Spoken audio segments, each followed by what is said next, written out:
This is Better Business Coach, session number 8. This is the Better Business Coach Podcast, your source for critical sales training, proven education, and actionable worksheets, all downloadable for immediate use. We work hard so you don't have to. Now your host, the rapid growth guy himself, Matthew Pollard. Hello everyone and welcome back to Better Business Coach. My name is Matthew Pollard and as always, I am your rapid growth guy. This is part 2 of the business needs analysis. So I'm going to get straight back into it. However, again, this is a video podcast. So if you're listening to this in audio, make sure you also go to the Better Business Coach podcast video podcast. And also while you're there, please make sure you subscribe so that you don't miss a thing. Now, also, if you haven't yet already, make sure you download this template at matthewpollard.guru/BBC007 or as always, betterbusinesscoachpodcast.com. Okay, so I know you're already really excited about this template and what it's going to do for transitioning prospects into paid coaching clients. So let's get straight back into it. Thank you. So let's now talk about the next part, and we'll scroll down to this. And this is, my business has the following. And this is just a data collecting exercise. How many employees, number of owners, number of locations. You want to get an idea of the size of the business and what you're dealing with. This will just help you coach them in the future. The next section is just the products and services the business owner provides to customers. And again, this is just a collect information. You really want to get as much information to create as much of a picture as you can about their business. Okay, so scrolling down to the next question, which would be, how would you classify your experience as a business owner? Now, if they're not sure how to answer this question, just say, has it been a great experience? Have you enjoyed working in your own business rather than for somebody else? And if they still don't know how to answer, you can say, if you had the opportunity to do it again, would you? They might say at that point that they loved it up until 2 years ago, and they'll start explaining why they don't love it as much now. And this is all great content. It gets them thinking. And again, this is a data collection activity, so just write the answers down. But write good notes, because what we're going to be doing at the end, which we'll make as part of the next session, is breaking down a sales pitch or a close to get them into some coaching. And using their words will make this much, much easier. The next question is, have you achieved the goals that you had when you first started the business? And a lot of people will say they don't know, and this is really highlighting they probably never had a plan. The ones that say no, this is obviously highlighting that they need to fix something because they haven't hit those goals. Other people will say that they survived. Some people will say that they just wanted to do what they did without having a boss and they've achieved that. Many of those people will say that they've now got 100 other things to do and they wish they didn't have those, but they're happy. Other people will say yes, and it's so important if they say yes, not to get defensive like you're not going to get coaching clients out of it, but be genuinely excited for them and tell them well done, because tell them so many people struggle in business, tell them the failure rates within businesses, and say how happy you are for them that they are the one that has actually achieved the goals that they set out to do. The funny thing is, you may find that it's the first time they've actually heard it. See, so many friends and family are so anti people going out on their own because it makes them feel bad. So they will tell you about the risks about being in business for yourself, and they're all going to be telling them the negatives about going into business. You may be the first person that actually gets excited for them. In fact, you may be the only person that actually demonstrates belief in them. And for some people, this may be all that they want. And if they get that, that's all they're looking for. And they're happy to pay a coach just to have that person be their biggest supporter in their corner. Okay, so the next question is, what is your biggest challenge at the moment? Now, this is the similar question to what you're going to ask in the next session, but things change in business day to day, week to week, and this is your ticket to immediate coaching. What is their primary worry? What is their primary concern?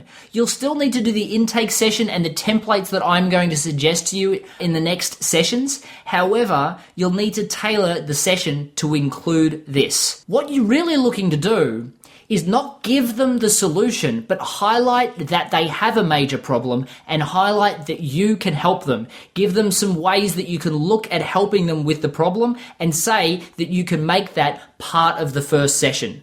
But then move on. You just want to get them excited about what you're going to do. Talk about the benefits of what it'll be like to fix that problem and that you're going to be able to fix that problem, but don't give them the actual steps in the process. Don't be prescriptionary, just collect data at this stage and get excited about the fact that you can really help them. Perhaps tell them about some of your experiences and tell them some stories about how you've helped other clients with similar problems.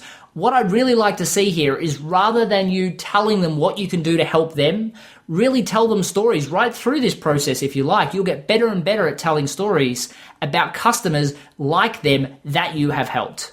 This is where you're going to get customers excited. If you give them prescriptionary advice, they'll just go and do that and then they don't need you. And the next question is, how would you describe your financial situation? Net profit margin, cash flow, debts, etc. Now, depending on your rapport with the client and whether or not you feel comfortable asking this, it's a great question to ask because it gives you a full picture of what their profit margin is and, how much debts they have. And some people say, I can't keep up with my debts. Other people will say, my profit margin's quite substantial. And if they tell you that they make a 30% markup on everything that they sell and every item that they sell is a few $1,000s, well, let's say $2,000, that means that they're going to make $600 off every single unit increase of sales. So as a sales coach, you can get some really great outcomes. On top of that, if they say that they're currently getting a 30% margin and they're currently making 10 sales and the product price is $2,000, then you know that they're making $600 per item and they're selling 10, so they're making $6,000. If you can increase their profit margin by reducing costs and increasing productivity by 10%, you can increase their profit margin to $8,000, which will help go to paying for you, as well as they will get the benefits of that long term, i.e. well after you've gone or well after you've started working on other productivity and profitability coaching sessions. Now, the final question is a lead in to the sales session that we'll be running. This will be in 2 podcasts time. The next podcast, I really want to discuss listening because active listening is so important to this process and getting success. So I'd love it if you listen to that first. And then in the next session, I'll cover off on how to prescribe a way of helping them with their problem. Or if you like, the sales pitch and the close. But by this stage, by the time you've asked all of these questions, you will find that you will have the client as putty in your hands, and you really don't have to say that much to be able to get them across the line. And I'm going to give you a very easy few line close that generally results in a sale every single time. And then I will teach you a higher level close that allows you to be a little bit more structured in your approach to ensure that you get that outcome. It requires a little bit more skill. However, I'm going to give you both because if you get really good at this form and really good at being an active listener, diagnosing the problems but not fixing the problems, and saying that you'll do that as part of your paid sessions, you really don't have to do much. The client wants to work with you. However, for those that want to be stronger at sales to be in complete control, I'll also be able to provide you that as well. Okay, everyone, that was the business needs analysis. I hope you can see just how transformational that's going to be in your business for turning prospects into paid coaching clients. In the sessions that follow this, I'm going to be covering off on a closing strategy, which will allow you to very simply, in a few lines, talk the client into actually paying for your services. However, before that, I'm going to be talking about active listening because it's so important that you know how to listen to a client effectively so that in the closing, you can use their words back with them. I'll also, in a few later sessions, be talking about packaging and a stronger closing. However, you shouldn't need it. This session is designed to turn the customer in a putty into your hands so that you can transfer them straight into a paid client. Now, if you haven't already, please make sure you subscribe to both the video and the audio podcast of Better Business Coach so you don't miss a thing. And also, if you haven't already, make sure that you post a review. I would really appreciate it, and the star rating that you think that this podcast is worthy. If you've already posted a review on the audio, I'd really appreciate posting a review on the video as well, just because the more reviews that we get on both, the higher this goes in iTunes and the more people get access to this wonderful podcast. So with that, I really appreciate your assistance with those reviews, and thank you very much for sharing your time with me again today. I hope you've got a lot out of it, and I'll see you in the next episode. Cheers. Thanks for listening to the Better Business Coach podcast. Head over to matthewpollard.guru for links, recaps, and any downloadable templates mentioned in this and every show. Also, if you've not already rated our new podcast in iTunes, we'd love your support. Simply leave a review and the star rating you think worthy. Hey, and don't forget to subscribe so you don't miss a thing. Thank you in advance, and see you next time.